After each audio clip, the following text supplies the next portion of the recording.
Okay.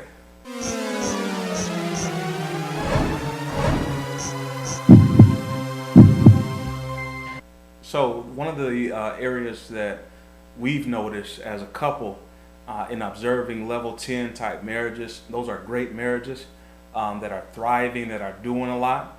One of the things that we notice is that the husband and wife have a great partnership, and we feel like a great partnership is important in a marriage. That you don't learn, or I shouldn't say that you don't have a good partnership. You learn how to become great partners. And the way that looks is when both partners, husband and wife team, come to the table, and they're not looking to take away from the table. They're looking to add value to the table, add value to each other, and they're coming with the mentality of how can I cater to your needs. Right. And I would say that it's very important for us to, I don't want to do anything to like if I'm doing something for Tim, it's because I love Tim, it's because I cherish Tim. Not to look for anything in return. I don't do things for Tim so he could do something else for me. I do it because I love him, and because I don't look for anything in return, he always does something anyway. But it draws us closer together, becoming friends. And if he not feeling good that day, I can be there for him. Or if I'm not feeling good that day, he's there for me. And that's what makes to me, just speaking for me and you, that's what makes it special. Right. You know, when I feel like that's how you know you got a good partner, when you feel like they got your back, that they're not looking for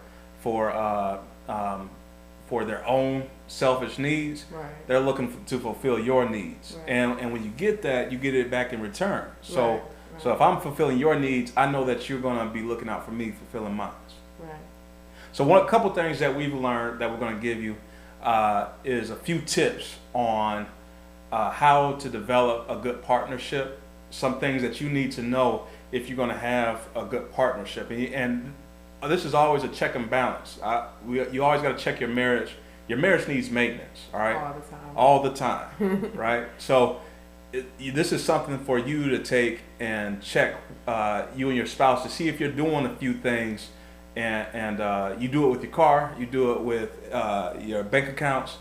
It's important to check in on the marriage, make sure that it's in good standing, that you don't have a negative account, that there's no oil that's needed in the car.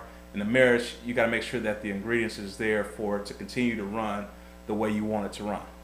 So it's a good partnership. Good partnership. All right, so 5 lessons in a good partnership. Number 1, it's important to be a mirror with yourself.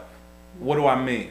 So if my wife's hair, if her hair is messed up, the only way that she'll know is if her hair is messed up, or the best way she'll learn if her hair is messed up and how to fix it, is if she's looking in the mirror, right? If she looks in the mirror, she'll say, oh, this is off or that is off.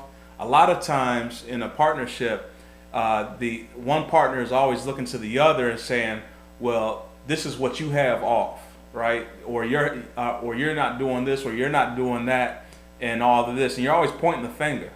But it's important to have that mirror so that you can see yourself and evaluate yourself to say, am I off, or am I doing what I'm supposed to be doing? Right. How are you checking and looking in on yourself? Right. And then I would say another point is give versus take, and we touched a little bit on that already. Mm-hmm. You know, if I go out or I cook dinner for Tim, it's not, oh, I'm gonna cook dinner for Tim, so Tim, should do this, or Tim should give me money, or Tim should do whatever. I'm cooking dinner for Tim because he's my husband and I want to make sure he eats. So it's very important to do things for the other spouse, even if they're not doing it for you. You should still be doing it for them. So we'll call that one number 2, give and take. We'll call it give, give, give. All right. So don't look for anything in return. Just look to give. Give as much as you can. Give even more. Look at ways that you can give more of yourself to your spouse. For number 3, we're going to talk about empathy or sympathy. And the difference being empathy is that you've experienced something that you can identify with your spouse, what they're going through. Sympathy is I can maybe not be able to identify, but I'm showing that I care and for my spouse. So Number three is empathy or sympathy towards your spouse. Because a lot of times, and I find myself doing this often with my wife, is that I'm quick to point out the weaknesses, areas that she's not strong in. And a lot of times you'll go days and days and days just pointing out the flaws without recognizing that those are weak areas of her life. So why keep exposing those areas? It'll be best as a spouse in a partnership with my wife to cover those areas. Be empathetic to some of her weaknesses. Be sympathetic to some of her weaknesses and things that she hasn't developed strongly, and her to do the same for me. And that way, we're covering each other. We're not exposing each other. We begin to cover each other. Yeah, and that goes into number 4. What we want to talk about is covering each other flaws. You know, so if I know that, you know, Tim has an area that he might be struggling in, or I got an area that I might be struggling in, and instead of me being like, oh, that's what Tim do, I know Tim, that's him, I'm going to say, hold on, you know, that's my baby, you know, I'm going to make an excuse for him. I'm going to help him, you know, in his areas where he's weak, I can help him be strong at, and vice versa. So we want to cover each other and not, you know, just put him out there to be alone, or him put me out there to be alone. Like, we're going to be there for each other and cover each other. Right. And then touch on the number 5, the marriage emotions. Another key in a good partnership in a marriage. Marriage emotions. I don't know exactly, babe, because it's like in what area? So what direction should we go with that? There's so many ways that you could go in this with number 5. Marriage emotions is when you have an emotional partner, there's really not a foundation to stand on for the other partner.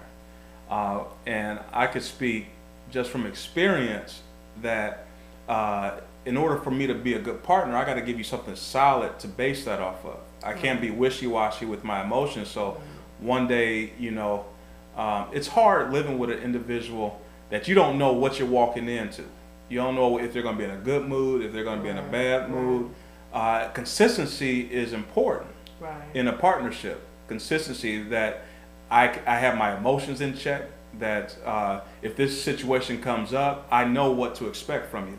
I know that you're not going to fly off the handle. I know that I can depend on you, and you're going to be emotionally there, emotionally strong and in control. And, however, though, if I'm not emotionally controlled, he makes excuses for me. I might fly off the handle. This might be one of them days I'm just going to fly.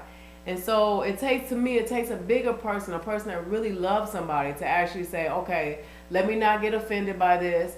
I'm just going to be there for her. There's times I've lashed out, and he came and loved on me anyway, which made me apologize and recognize myself. And so next time, I learned to check my emotions a little bit more.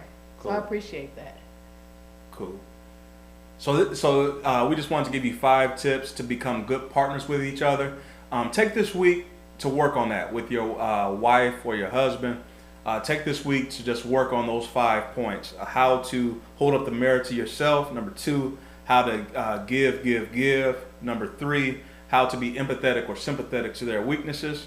Number 4, how to cover each other. And number 5, how to be emotionally there for one another.